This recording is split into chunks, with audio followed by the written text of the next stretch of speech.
Hi, welcome back to my channel. ഇന്നത്തെ നമ്മുടെ video എന്ന് വെച്ചാൽ ഒരു ഡേ ഇൻ മൈ ലൈഫാണ്.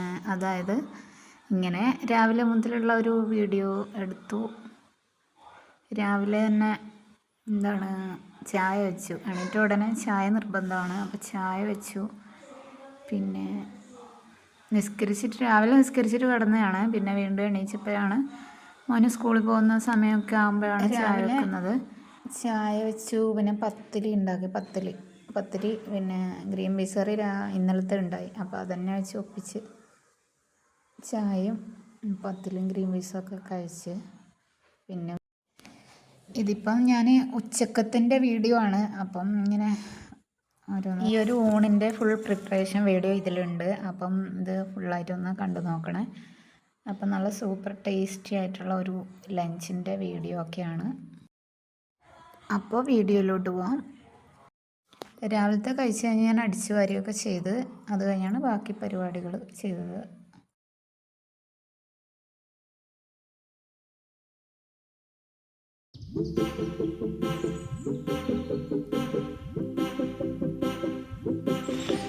വീഡിയോ അത് കഴിഞ്ഞിട്ട് ഉച്ചക്കത്തേക്ക് കടച്ചക്ക പറിച്ചിട്ടിട്ട് താഴോട്ട് തോട്ടത്തിലോട്ട് പോയതാണ്. അങ്ങനെ കടച്ചക്ക കിട്ടി. കടച്ചക്ക എന്ന് പറഞ്ഞാൽ മമ്പുച്ചക്ക ഇല്ലേ, മറ്റേ ഈ ചക്ക, ശീമച്ചക്ക, മമ്പുച്ചക്ക എന്നൊക്കെ പറയും. അതെടുത്തുകൊണ്ട് വന്ന അരിയുന്നതാണ് ഉച്ചക്കത്തേക്ക് ചോറിന് കറിക്ക് വേണ്ടി.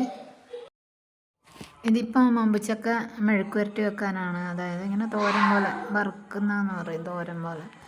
അപ്പം അത് വെക്കാൻ വേണ്ടി ഒന്ന് കുക്കറിലോട്ട് ഇടുന്നുണ്ട്. കുക്കറിൽ 2 വിസിലിന് പെട്ടെന്ന് വേവും. കുക്കറിൽ ഇതും ഉള്ളിയും ഇതൊന്ന് കഴുകിയെടുക്കുന്നുണ്ട്. ഇതിലോട്ട് ഞാൻ ഇച്ചിരി വെള്ളം ഒഴിക്കുന്നുണ്ട്, അതായത് വേവാൻ വേണ്ടി. ഞാൻ ഇന്നലെ വെച്ചപ്പോൾ കുറച്ച് അടുക്കി പിടിച്ചത്, അതുകൊണ്ട് ഞാൻ ഇന്ന് കുറച്ച് കൂടുതൽ വെള്ളം ഒഴിച്ച് ഉപ്പും മുളക് പൊടി, മഞ്ഞൾപ്പൊടി, ഇച്ചിരി ഉള്ളിയും ഇട്ടിട്ട് വേവാൻ വെക്കുന്നുണ്ട്.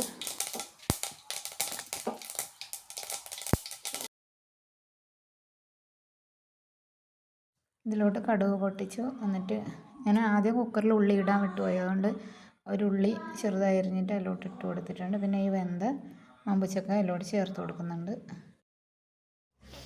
അതിലോട്ട് ഓയിൽ ഒഴിച്ച് ഉലുവയും കടുകും പൊട്ടിക്കണം. ഉലുവ ഇല്ലെങ്കിൽ കടുക് മാത്രം പൊട്ടിച്ചാലും മതി.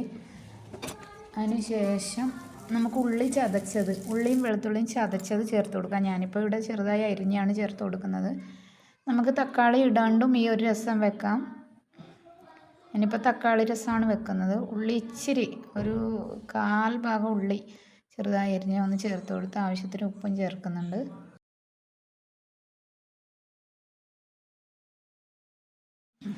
അത് വഴന്നപ്പോൾ തക്കാളി, ഞാൻ ഒരു വലിയ തക്കാളിയുടെ അരമുറി തക്കാളിയാണ് ചേർത്തത്.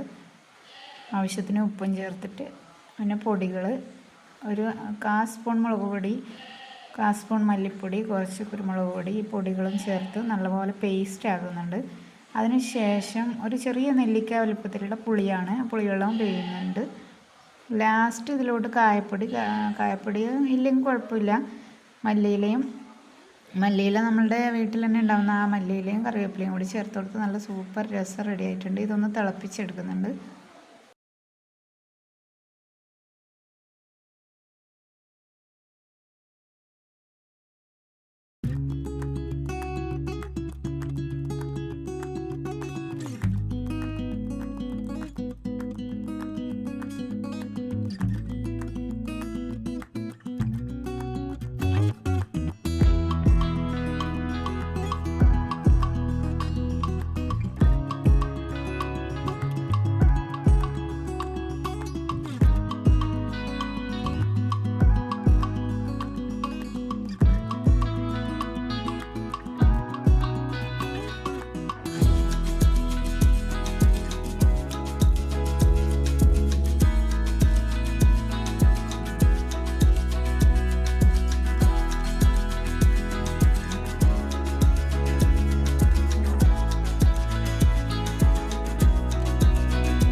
വെട്ടിയതിൻ്റെ തലയും വേസ്റ്റൊക്കെ ഈ കറിവേപ്പിലേൻ്റെ ചുവട്ടിലൊന്ന് കുഴിച്ചിടുന്നുണ്ട്. അത് കറിവേപ്പിലയ്ക്ക് നല്ല വളമാണ്. പെട്ടെന്ന് വളരും കറിവേപ്പില. അപ്പോൾ മീനിൻ്റെ വേസ്റ്റ് ഒന്ന് ചെറിയൊരു കുഴി പോലെ ആക്കിയിട്ട് അതിലോട്ടിട്ട് അതിൻ്റെ തടത്തിലിട്ടാലും മതി. പക്ഷെ കുഴി പോലെ ആക്കിയിട്ടിട്ടാലും അല്ലെങ്കിൽ പട്ടിയൊക്കെ ഇങ്ങനെ ഇതാക്കൂലേ, അതുകൊണ്ട് ചെറിയ കുഴിയാക്കിയിട്ട് അതിലോട്ട് ഒഴിച്ചിട്ട് ഒന്ന് മൂടുന്നുണ്ട്.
വൈകുന്നേരം പിന്നെ അവല് തേങ്ങ ചിരകിയിട്ട് പഞ്ചസാര ഇട്ട് അവൽ നനച്ചതുണ്ടാക്കി.